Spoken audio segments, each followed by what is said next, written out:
This Sunday, power shift. The future is in our hands. Virginia chose pragmatism over partisanship. You guys just screamed from the rooftops. No crowns, no thrones, no kings. Democrats sweep the first elections 1 year after President Trump won back the White House as concerns over the cost of living grow. The shutdown was a big factor, negative for the Republicans. Do Democrats have momentum heading into next year's midterms? Plus, endgame. Pressure builds to strike a deal as the longest government shutdown in history drags on. Can this be over now? Have the American people suffered enough? It's time for Republicans to do what they have to do, and that's terminate the filibuster. We need Donald Trump to show some leadership. My guest this morning, House Democratic Leader Hakeem Jeffries of New York and Republican Senator James Lankford of Oklahoma. And defying gravity, our Meet the Moment conversation with Jon Chu, the director of the blockbuster films Wicked and Wicked for Good. Even though it's a fantasy, even though it's a fairy tale, it's our access into a human experience. What does it feel like when you believe so deeply, when you love so deeply, when you sacrifice everything? Joining me for insight and analysis are NBC News Chief Capitol Hill correspondent Ryan Nobles, Amy Walter, editor-in-chief of the Cook Political Report, Marc Short, former director of legislative affairs for President Trump, and Ashley Etienne, former communications director for Vice President Kamala Harris. Welcome to Sunday. It's Meet the Press. From NBC News in Washington, the longest-running show in television history, this is Meet the Press with Kristen Welker. Good Sunday morning. Urgent negotiations to reopen the federal government and end the longest shutdown in U.S. history are underway here in Washington. After 40 days, the impact is causing chaos at the nation's busiest airports, and food banks are struggling to meet demands. Senate Democrats now say they'll vote to reopen the government in exchange for a one-year extension of the Obamacare health insurance subsidies set to expire this year. Republicans have so far rejected the proposal. After elections this week where Democrats won big in Virginia, New Jersey, and New York, the issue of rising costs and affordability ranks as one of the top issues for voters. If you could boil down the theme of Tuesday's elections down to one word, it was affordability. And Republicans absolutely whiffed on that by focusing on everything but affordability. In fact, Republicans have governed all year like drunken sailors. We are the ones that have done a great job with affordability, not the Democrats. And yet, we just lost a couple of elections. And joining me now is the House Democratic Leader Hakeem Jeffries of New York. Leader Jeffries, welcome back to Meet the Press. Good morning. Great to be with you. It's great to have you here. Let's start on the government shutdown, now the longest in U.S. history. Leader Jeffries, do you believe that your colleagues in the Senate are close to reaching a deal and ending this shutdown? Well, we need to end the Trump Republican shutdown, the longest shutdown, of course, in American history. And as Democrats, we've repeatedly maintained that we will sit down anytime, any place with anyone in order to reopen the government, to find a bipartisan path forward to enacting a spending agreement that actually meets the needs of the American people, which means trying to drive down the high cost of living, because America under Donald Trump and Republican policies has become far too expensive, while at the same time dealing with the Republican health care crisis that threatens to drive up premiums, copays, and deductibles to levels that will be unaffordable for working class Americans because of the Republican refusal to extend the Affordable Care Act tax credits. Well, Leader Jeffries, Senate Democratic Leader Chuck Schumer did make a new offer, effectively saying, let's extend Obamacare subsidies for 1 year in exchange for reopening the government for 1 year. You have said that you would support that proposal, but just last month you said this. Take a look. A one-year extension of the Affordable Care Act tax credits is not acceptable. It's a non-starter. It's a non-starter. So, Leader Jeffries, what changed? Well, the proposal that I was making reference to in October was something that was floated out there by a handful of rank-and-file House Republicans, and that was immediately rejected by House Republican leadership because they have no interest in driving down the high cost of living for everyday Americans. The Schumer proposal, of course, was offered in good faith. It's both a one-year extension of the Affordable Care Act tax credits. Now we're already in the middle of the open enrollment period. Tens of millions of people are on the brink of facing dramatically increased health care costs that in some cases could be $1,000 or $2,000 per month. That is unaffordable for middle-class Americans, working-class Americans, and everyday Americans. And the Schumer proposal also provides a path toward bipartisan negotiations for a multi-year extension, which would provide the type of certainty that the American people need. Well, as you know, Republican leader John Thune has called it a non-starter. Let me ask you, would you support a bill that would include a promise to vote on extending Obamacare subsidies? Is that something you could live with?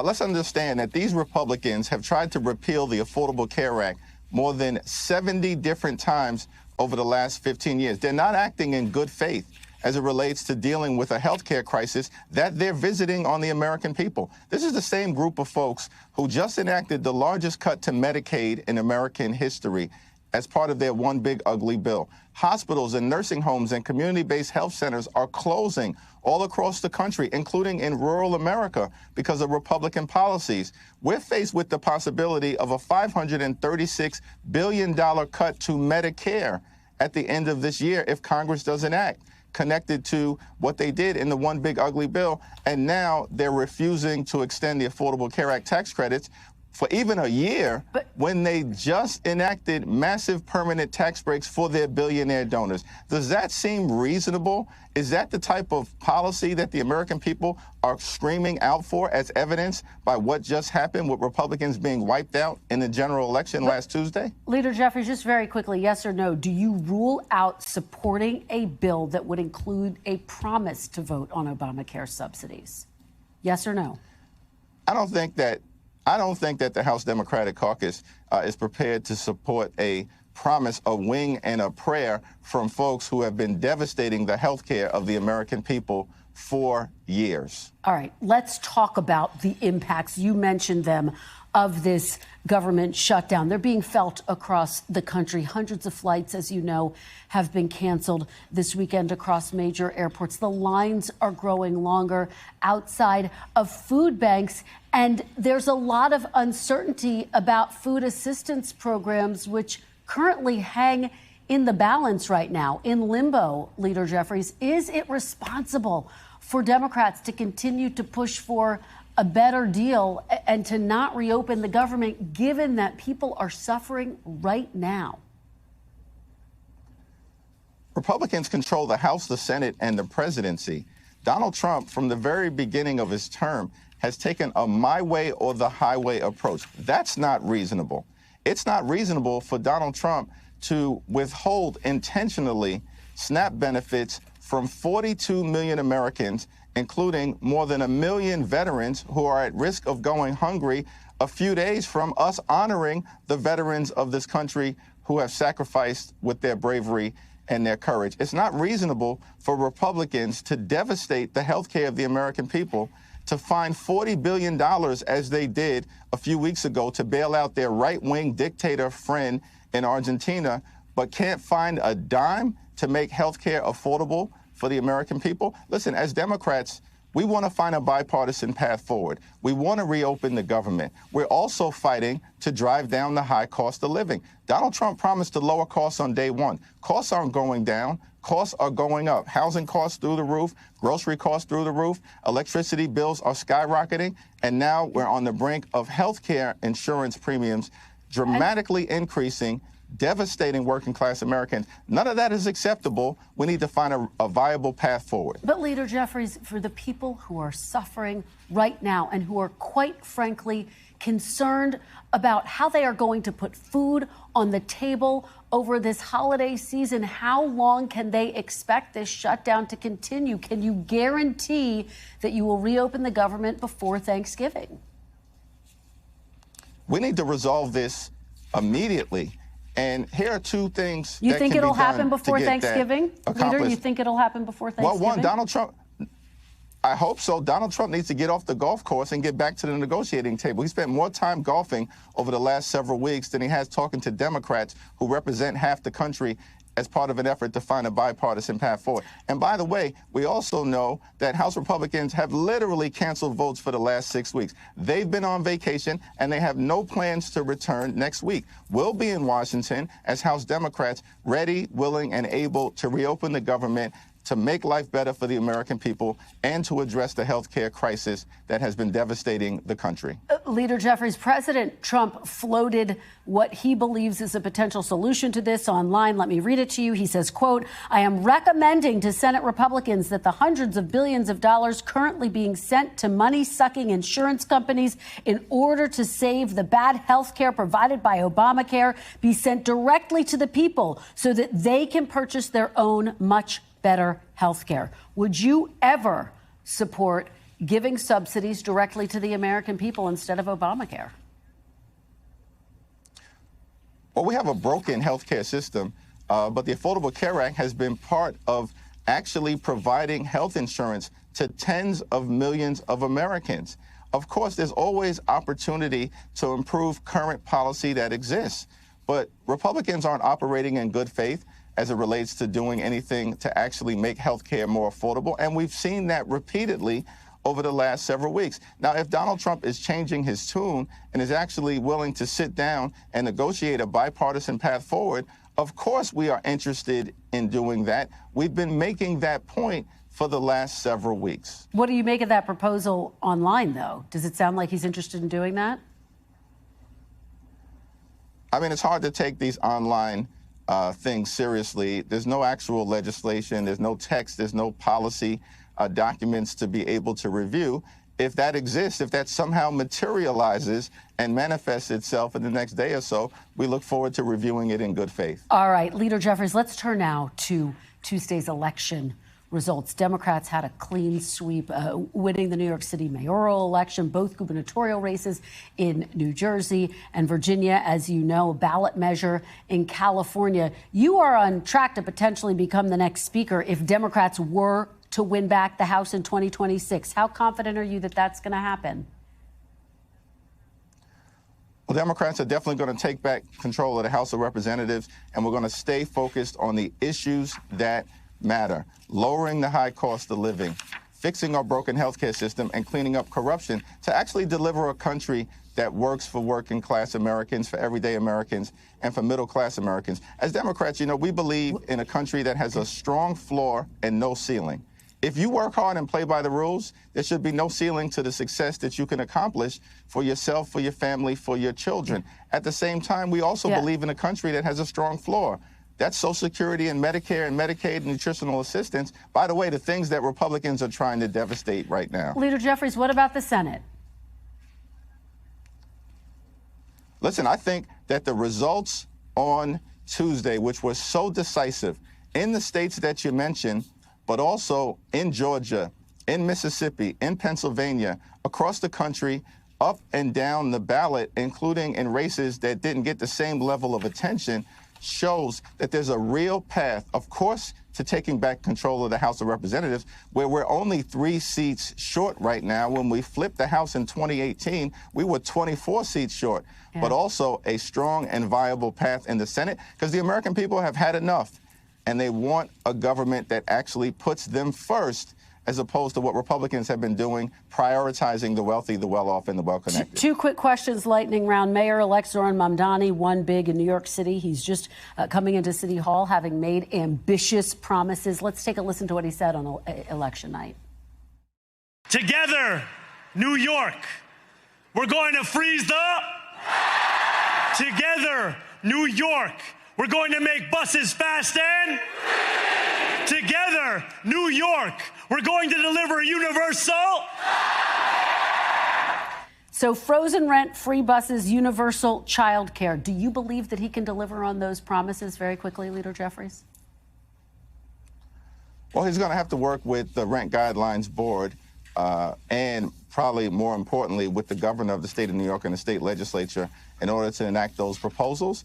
But I do expect that the legislature, of course, and the governor are going to meet him in good faith, try to negotiate a path forward. But it's all centered around the notion of making New York City more affordable, which is, of course, what we have to do throughout America in a country that's far too expensive. This is the wealthiest country in the history of the world. It's unacceptable that far too many people are struggling to live paycheck to paycheck. Leader Jeffries, quickly, before I let you go, Speaker Emerita Nancy Pelosi announcing she will not seek re-election. If you do, in fact, become the next speaker, will you model yourself after her? Well, Nancy Pelosi is a legendary, heroic, historic, transformational figure. I'm proud to just stand on her shoulders, to serve with her, and to have the benefit of her guidance, her wisdom, her mentorship, and her insight. All right, Leader Jeffries, thank you so much for joining us on a very busy weekend. We really appreciate it. Thank you. When we come back, Republican Senator James Lankford of Oklahoma joins me next.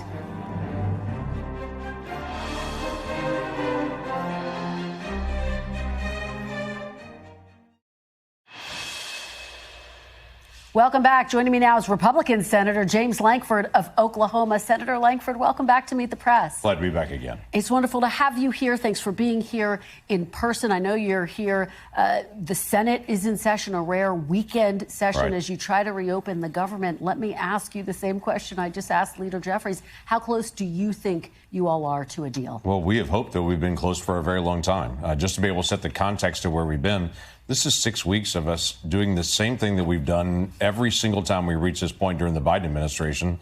Clearly, Republicans had differences of opinion with President Biden, but we worked to be able to keep the government open. So we brought a continuing resolution, which is just keep status quo, keep it open while we continue to negotiate, and Democrats determined they want to be able to close the government down. This shutdown is not about health care. This shutdown was really about Democrats saying they want to show their resistance to President Trump. They want to show their fighting. They want to be able to energize their base.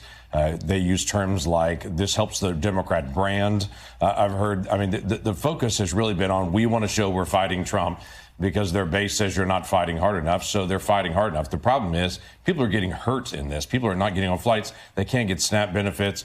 There's real pain across the country while they're showing we're fighting Trump. Given that real pain, do you think the government will reopen by Thanksgiving? Oh, yes. I do, and it absolutely needs to. It needs to be open today if we can get it open. So we put out a proposal literally 14 times to say, let's open it today. Let's keep negotiating. And on the health care issue, it's been fascinating. President Trump came out within the first week and said, if you want to talk about health care, we'll talk about health care as soon as the government is open. Vice President Vance came forward. We'll talk about health care as soon as the government's open. We're not going to negotiate while the government's shut down, which is the exact same position we've been in and Democrats were in before during a shutdown when Republicans closed down the government.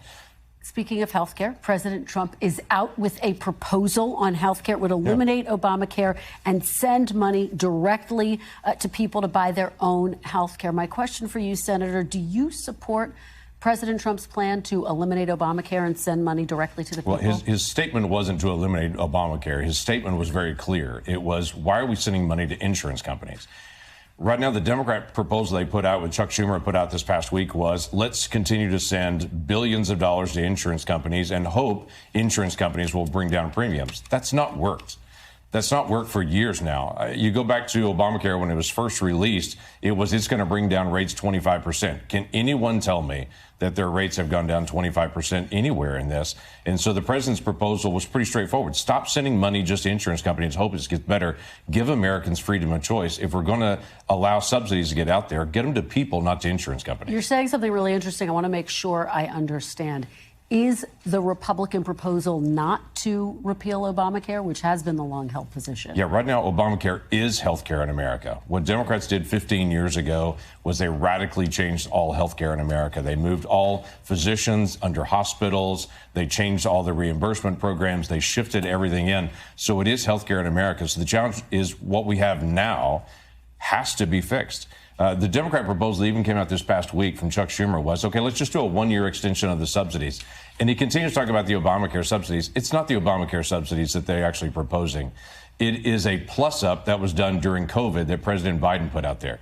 So it's on top of the subsidies that are there, and it's only for about 20 million people. That's a big group, but the other 320 million Americans are still saying, hey, our health care is skyrocketing as well. Democrats, you're targeting that group of 20 million people when our rates are going up as well. What we're trying to do is to say, why aren't we talking about all health care for all Americans rather than targeting 20 million people and saying we're going to help them? To this point, though, that President Trump wants to send money directly to all people, your colleague, Democratic Senator Chris Murphy, had this to say on X. He wrote, "This is unsurprisingly nonsensical. Is he suggesting eliminating health insurance and giving people a few $1,000s instead? And then when they get a cancer diagnosis, they just go bankrupt?" Senator, how does the president's plan to lower health care costs and support people with pre-existing conditions? Yeah, that's not what the proposal is. And I'm sure Senator Murphy knows that. It makes for good politics, but that's not what it really is, and he knows it. The challenge that we have right now is that this has become a political fight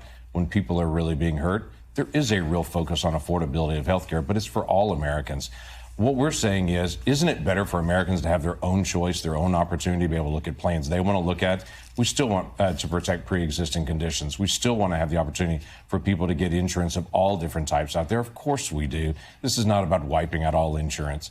This is about giving people choice and opportunity. Right now, Obamacare says, no, we're going to choose for you from the federal government exactly what your plan has to look like and choose the plans. And we watch plans skyrocket across the country. We just think there's a better way to do it. You know, Senator, it's worth noting that 80% of these subsidies are actually going to help people who live in states that President Trump did win back in 2024, including 300,000 who live in Oklahoma. In my state. Yes. Right. Should those 300,000 Oklahomans be prepared for their subsidies to skyrocket or to potentially lose coverage? Yeah, we're trying to find a way to be able to help. But again, remember, this is not the Obamacare subsidies. This is on top of the Obamacare subsidy. This is the bonus COVID plan that Democrats put in place in 2021 that they had expiring this year because they literally said this is a COVID plus up during the healthcare emergency. What we're saying is if we're going to get back into healthcare again, why are we talking about $40 billion just for that group? I've got 300,000 Oklahomans that are receiving those subsidies, but I've got 4 million Oklahomans total that are struggling under the high cost of health insurance. What are we doing for that? I think the question for Republicans right now, why wait 10 months to start talking about these alternatives? Why not propose something, vote on something? The first or second month that President Trump took office, was that a failure to address a critical issue? No, we have quite a few issues that we've been dealing with already. You think about what happened this past July with what we did in tax changes, what we did in health care. And I know my Democratic colleagues continue to attack us, and they play the politics game on this to say they hate people, they want all hospitals are closed. It's ridiculous. Of course we don't. We're human beings as well. We actually see the challenges there. For instance, we put $50 billion towards rural health care in our plan this past summer because in that bill, we want to make sure we're strengthening rural hospitals. That's one of the weakest areas in our health care delivery right now because they don't have the patient count, but they still have the high cost. So we added $50 billion. We did what we could to be able to strengthen the proposals there. That $50,000, though, that you mentioned was because $50 billion rather was because there were deep cuts to Medicaid that would have impacted those rural hospitals. But let me ask you, because President Trump is calling for getting rid of the filibuster, which, of course, requires 60 votes to pass legislation in the Senate. You've come out and you've said you are opposed to that. So let me just be very clear. Do you rule out ever voting for any bill that would include getting rid of the filibuster? Yeah, we should not get rid of the filibuster. The filibuster has been a core in the United States Senate since the early 1800s. Now, there's been different forms of it over the year. The current form that we're living under was actually done in 1975. But what's unique about the filibuster and about the United States Senate, it's the only place in our government where both sides have to talk to each other. That's a good thing for America. This is the place where the grown-ups need to sit down and to be able to have hard conversations and say, we have differences of opinion. Let's work our differences out. It's the same thing that's going to happen in churches today. That's the same thing that happens at workplaces and neighborhoods and communities. where people who have difference of opinion work it out. In the House of Representatives, it's majority only. In the Supreme Court, majority only. In the executive branch, majority only. The Senate forces both sides to talk to each other. I think that's good for the country. I do want to ask you about the people who are suffering right now. You have talked about this SNAP, the food assistance program. Roughly 42 million people, Senator, rely on this. It ran out of funds on November 1st. The Trump administration has fought this all the way up to the Supreme Court to not fully fund this critical food assistance program. What do you say to the allegations made by many Democrats that the Trump administration is simply weaponizing hunger? Yeah, this is the spin. Literally, this is the painful spin that people across the country is like, I'm so sick of the politics and the spin. Just fix the problem with this. 14 times we voted to reopen the government. 2 weeks ago, we brought a bill that would fully fund SNAP for the entire year. Last week, we brought a bill that would just pay our federal employees. Democrats have voted no, no, no, no every single time because the goal for them is leverage. If you listen to the things they say over and over again, they say people are suffering, but that gives us more leverage in our debate here. Listen, people don't want leverage. They want to get access to food. And I would only say President Trump diverted tariff revenue into the WIC funding, Women, Infants, and Children's funding, to be able to make sure that program stays solid. The problem with SNAP is you would have to take funds away from the disaster aid that's there if we have a hurricane that comes in, or take it away from the school lunch program. So it's this terrible choice the president has to make. Take it away from the school lunch program or deal with SNAP. He said over and over, just open the government. That's the solution. And yet the Trump administration did say in court, told the court that it does have billions of dollars. The billions needed to cover SNAP, they say it exists in reserve funds. So shouldn't the administration find a way to fund SNAP and make sure that people are not going hungry? So politics aside. Sure, the politics aside, absolutely. The billions of dollars are literally taking out of the school lunch program to be able to do that. And so that's the question of, yes, there are billions of dollars, but it's set aside for that. So we don't know how long Democrats are going to hold out at this point. As you just heard from Hakeem Jeffries, they don't know if it's going to keep going, if they're going to hold out or just stop negotiating at whatever point. So we've got to make sure school lunch program's still there. If we have a hurricane, we got to make sure the disaster aid is still there. We're in a really difficult time on this. The president's been moving around funds, try to pay the troops, try to do whatever he can. But at some point, you've got to just open the government. Finally, I do want to ask you about this controversy in the Republican Party right now over anti-Semitism. It started after former Fox News anchor Tucker Carlson hosted a podcast with Nick Fuentes. A lot of people thought it was a very chummy, friendly podcast. Fuentes is a white nationalist. He has expressed admiration for Adolf Hitler.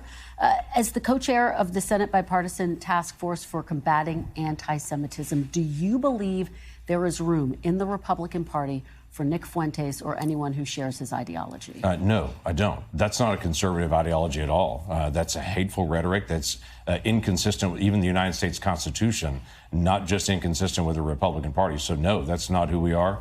The Republican Party and conservatism has stood up for decades and decades for all individuals. If you want to trace back our lineage, it goes all the way back to George Washington, George Washington in 1790, writing to what he called the children of the stock of Abraham, that they would live in peace with the people around them. They would live under their own vine, their own fig tree, and not be afraid. From the beginning of our country, we have welcomed every faith in this country, but we have absolutely strongly opposed anti-Semitism and should continue to be able to do that and make it clear. All right. Well, clearly something you're very passionate about. Thank you so much for being here, Senator Lankford. Glad to be here. Really appreciate it. When we come back, Democrats are celebrating after big election wins this week. Could they take back Congress in 2026? The panel is next.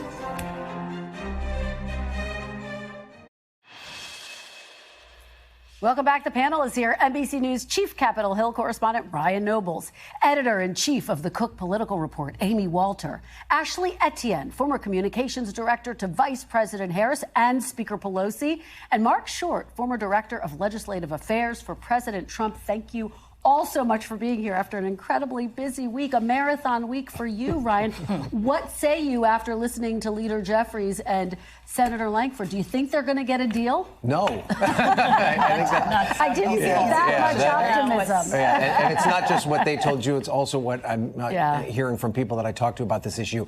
They seem pretty entrenched in their original positions. And if you actually go back to the things they were saying prior to the shutdown beginning and comparing them to what they're saying now, they really haven't moved all that much. You know, Senator Schumer this week presenting this proposal about a one-year extension, that really fell with a lead balloon in the White House. Democrats feel emboldened. Their base is telling them to continue to fight. Republicans feel no incentive to give on this at all. That's the recipe for this continuing on. And Kristen, I don't want to say this, but I really believe this could extend all the way to Thanksgiving, if not beyond, because there just seems to be no break in this fever. Yeah, Marc, Leader Jeffries said, I hope it's resolved by Thanksgiving. But the backdrop that Ryan paints and the fact that you have President Trump saying, hey, let's send money directly to people and let's get rid of the filibuster, how do you see this ending? Look, I think the filibuster is a non sequitur, and I think that sending money to individuals isn't solving the problem. As Leader Jeffrey said on your show, he said the healthcare system is broken. Well, Obamacare has been the rule for 15 years. And I think if you're saying we're going to send it to individuals instead of healthcare companies, you're not lowering the cost. You're still going to have to then go to health insurance companies. So, but I really think the Democrats really can be overplaying their hand here. I don't think that the elections, anybody was saying, hey, we want the shutdown to continue. What they were saying, whether it was in New Jersey, Virginia, everywhere else, was saying cost of living is high. Affordability is a problem for us. And I think that, I know it's a knee-jerk reaction for Democrats to oppose everything that Trump does, but really, they should be cheering this economic agenda. You've got Republicans now advancing price controls, Republican president asking for state-owned enterprises that Bernie and Elizabeth Warren like, a tariff agenda they like, and now stealing a chapter from Upton Sinclair and saying we're going to go after meat packers just this week. So it's basically a playbook from Democrats. Actually, what about Marc's point? I mean, yes, the economic agenda has been. Right. That got lost, but you're saying parts of that seem like a socialist agenda. Do Democrats run the risk of overplaying their hand? No, I think that's right. I mean, I think the reality is this shutdown's getting really real for too many Americans, and it's exacerbated by a failing economy. The way that I measure success or a win for Democrats at this point is, what's your day after strategy? How do you come out of this shutdown, win, lose, or draw as a strategist? And so my advice would be is to capitalize on the momentum we saw on Tuesday, to capitalize on the anxiety that people are feeling around the economy, and roll out a proactive agenda. Contrast what you would offer to the American people versus what they're getting from Donald Trump. You've got to give people something to vote for, not just something to vote against. Well, Amy, it does come against the backdrop of the election results on Tuesday. How does this play out for Democrats given that? Yeah, I mean, I agree with these two about the risk of overplaying your hand. Now, on the one hand, you look at the results of Tuesday night, and if you were Republicans, especially a Republican sitting in a swing state or a swing district, you'd say, boy, the winds are really at our face. We need to do something to address this affordability issue. Maybe health care and these subsidies is one way to do it. On the other hand, I absolutely agree that this stuff is getting real now, and that winning the fight, winning the battle of public opinion, which it seems like this is where Democrats are. They say we're still winning on the blame game, is going to get lost as the lines for food banks continue to get long, as the lines at airports stack up. I mean, the idea that Thanksgiving travel, the busiest day of the year, is going to be impacted by this. I don't know that anybody wins. And at the end of the day, if your goal is to say, as Democrats, the role of government is to help people, I don't know that message is going to resonate as people are desperate, looking for food or waiting in line. But part of the problem, Amy, and this is one of the things I think has been so difficult in covering this, is that no one disagrees about the consequences, right? Yeah. Every press conference I'm in, we're talking about SNAP benefit recipients not getting their funding. We're talking about long lines at airports. We're talking about federal workers going without pay. Everyone knows it's bad. The problem is everyone is saying it's the other guy's fault. Until we get to a point where someone takes responsibility, which no one in Washington is doing right now, there doesn't appear to be a way out of this. Marc, what was so notable is that President Trump had his own diagnosis for the election results. He said he wasn't on the ballot, and he said the shutdown. He acknowledged it's hurting Republicans. I mean, what does that say, and what does the election say about Republican strategy moving forward? Well, he wasn't on the ballot, and Republicans still haven't figured out how to win when he's not on the ballot. But I think, suggesting that it's just the members in Congress's problem, I think exacerbates exactly the issue with the challenge that Republicans have, is that he's not going to be on the same page they are, nor is he going to have the same messaging. But again, I think the lesson for the White House is it wasn't just New Jersey and Virginia and California. Republicans lost seats in Georgia and Mississippi. Yeah. Like, people aren't focused on that. And I think the reality is there really is an affordability issue. And even this week, Scott Bessent and Kevin Hassett both acknowledged that parts of our economy are in recession. The president needs to actually replace his whole economic team. All they've done is pursue a bigger statist economic plan and offering no free market solutions. Actually,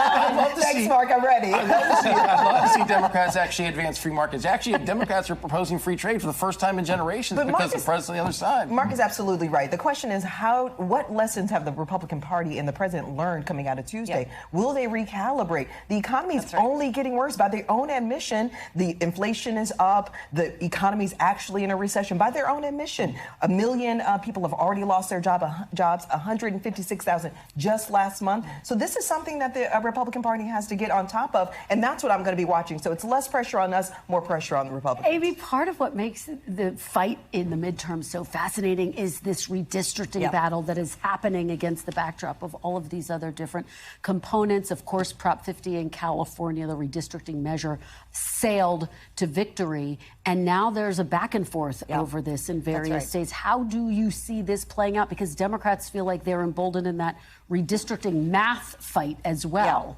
Democrats are in a much better place on the math than they were a couple months ago. Back when this really began, when Texas redistricted, our assumption was that when we looked at all the different states that could do this redistricting, Republicans could at best come out 12 seats or more on top when this was all said and done. Now, when you look at what happened in California, what's happening in a number of other states, including the state of Virginia, which is now putting on the fast track a Prop 50 type special election in Virginia to help Democrats.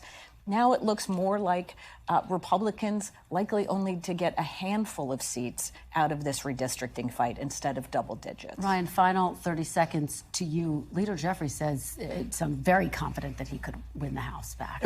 Democrats are as emboldened as they've ever been based on what happened on Tuesday night. I think they feel stronger across the board. And I think this is interesting, and it depends on which poll you look at. But President Trump's approval rating is as low as it's been since January 6th. That's a remarkable opposition that Democrats have right now. The momentum is definitely at their back, but as we've talked a lot about at this table, they have a habit of overplaying their hand. And a year's a long time. That's right. It sure is. Great conversation, guys. Thank you so much for being here. And still ahead, our Meet the Moment conversation with Wicked for Good director Jon M. Chu.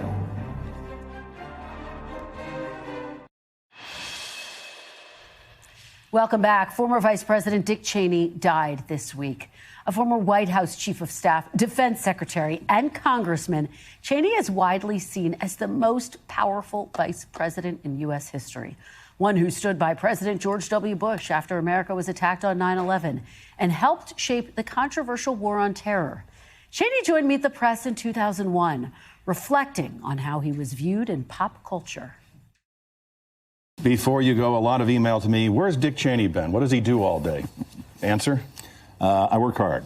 I'm frequently, when the president's in the White House, I'm elsewhere. But wherever I go, I have my secure video conferencing capabilities. And so I'm plugged in to the regular meetings of the White House. And advising him on a daily basis? On a regular basis, yes. This is how Saturday Night Live portrayed Vice President Dick Cheney. Let's watch. Mm-hmm. And now, from a secret location, here is the Vice President of the United States. Hello, America. I'm Dick Cheney. As you know, for the past few weeks, I've been off in an undisclosed location. Well, I'm here tonight to disclose that location, Kandahar, Afghanistan. I'm a one-man Afghani wrecking crew. That Northern Alliance they've been talking about, pretty much just me. And? Well, Tim, if you have another successful 10 years on Meet the Press, maybe you'll get your own skit on Saturday Night Live. Vice President Dick Cheney was 84 years old.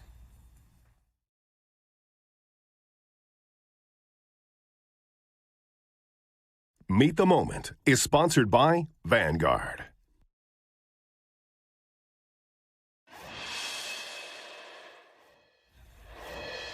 Welcome back. Hollywood director Jon M. has built a career on turning stories about outsiders into celebrations of belonging. From his groundbreaking hit Crazy Rich Asians to the vibrant cinematic world of Lin-Manuel Miranda's In the Heights, now Chu is taking on his most ambitious project yet, Wicked for Good, the second chapter of his epic adaptation of the beloved Broadway musical. Take a look.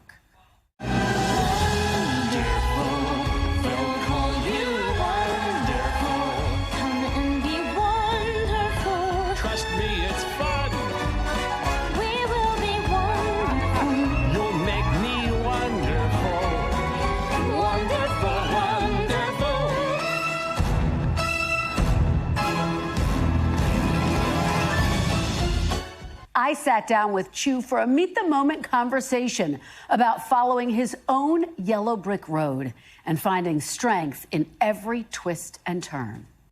Wicked has become a cultural phenomenon. It's the most profitable Broadway film adaptation of all time. It was nominated for 10 Oscars, including Best Picture. It was named one of the top 10 films of 2024 by the American Film Institute. What does that mean to you personally? My whole life I've been trying to prove myself that I can be here, that I can be in this business. And I think I was always searching for that kind of validation. But through the process of making movies and doing it over and I had a whole long career before ever doing Wicked. I think I got killed many times. I felt like I couldn't go on many times. I felt like maybe I don't deserve to be here many times. But I think through the process of making this movie, I've learned so much from Elphaba and Glinda and from Cynthia and Ariana. I think I've gotten to let go of that idea of proving yourself. We were too in it. It was too long to wait for validation. So we had to give ourselves that. So you learned to trust yourself. Absolutely. Well, when you were 23 years old, you're just starting out, you'd actually gotten 2 movie deals. Yep. And then they fell through. Did you think, Jon, in those years that you were going to give up, that you couldn't make it in this business? Absolutely. There were days where I was like, am I a fool? Those were times when I would go into USC. They asked me to speak at USC because this is the guy that just came out of college and got his deal. And we pull in, and I drop my friend off who's going to school there, and I sit in the loading dock, and I'm watching all these kids like excited about making their movie, and I feel like nothing. I feel like, and I just started to weep. It was maybe the first time I cried in 20 years or something at that point. I was like, these people think I'm a complete fake. And then came Crazy Rich Asians. How did that change your life? So I had to learn every movie I was doing. And there was a certain point where I remember I was making Now You See Me Too with Marc Ruffalo and Michael Caine and Morgan Freeman, and I hit my 10,000 hours. Like they say, you know, but I felt it. And it was the first time I felt like, oh, I don't have to prove myself. I know I can hang with these people. And then I was looking at what I was doing, and I was like, oh, anyone could make this movie. What is the movie that I can only make? What's the thing that scares me the most? And the thing that scared me the most was my cultural identity crisis, talking about being an Asian American. Because my whole life, even my parents, sort of was saying, make sure people don't even think about that about you so that you fit in. So to actually put a spotlight on it, oh my gosh, people are going to start saying ni hao to me. They're going to start sending me Asian scripts all the time instead of just seeing me as a director. So to go back was really difficult. But at the same time, it felt like it was the thing I had to do.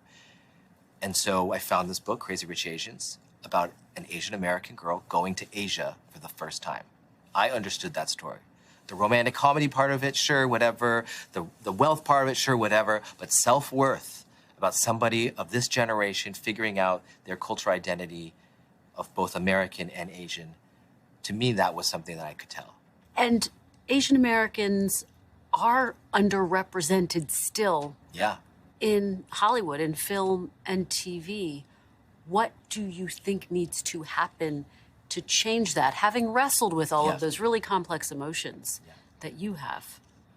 I think we just need more. I think Crazy Rich Asians was great because it cracked a door open or showed a path for the other people who needed to invest money in this.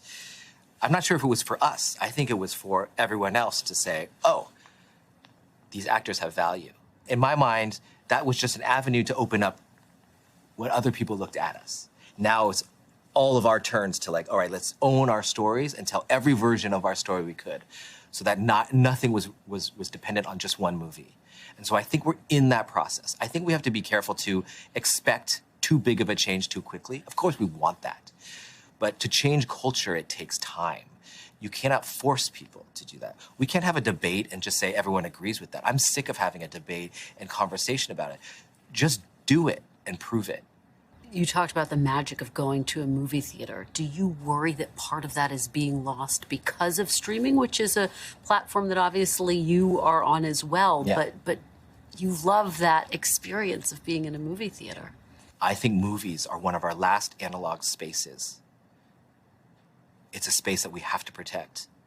When you go into a movie theater, you have to make a choice to go in. You have to leave your phone. You have to go into the dark. You have to take effort. And then you have to just sit back in the dark and watch something for 2 hours through someone else's perspective. That is maybe one of the last spaces we have to do that. It is a part of our culture. We've built it in to be a place where we can question the things we're going through, or ask questions, or spread some sort of joy or hope.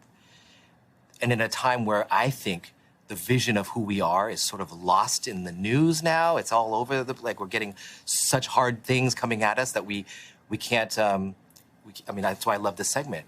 Is it gives you light in this crazy information age. That I feel like in a movie, you actually are forced to have that space. So. I think it's more than just entertainment. I think it's when we don't have a vision for who we are, the loudest, strongest person in the room, out in the airwaves, gets the power. And not many people can get that kind of power. But you know what? Movies can. Movies can be louder. And so if you can spread the idea that, hey, this is who we can be. And that's why I love Wicked. Because Wicked, even though it's a fantasy, even though it's a fairy tale, it's our access into a human experience. What does it feel like when you believe so deeply, when you love so deeply, when you sacrifice everything, that we still have the capacity to do that? It makes you believe that we can still do that. And I believe that fully. It's what my parents taught me. It's what America has taught me. And the space in the movies are the thing that set a horizon line for all of us to be able to know that that still exists for us. So I think that space is very important. Wicked for Good hits theaters on November 21st. And you can watch my full interview with Jon M. at meetthepress.com. That is all for today. Thank you so much for watching. We'll be back next week because if it's Sunday, it's Meet the Press.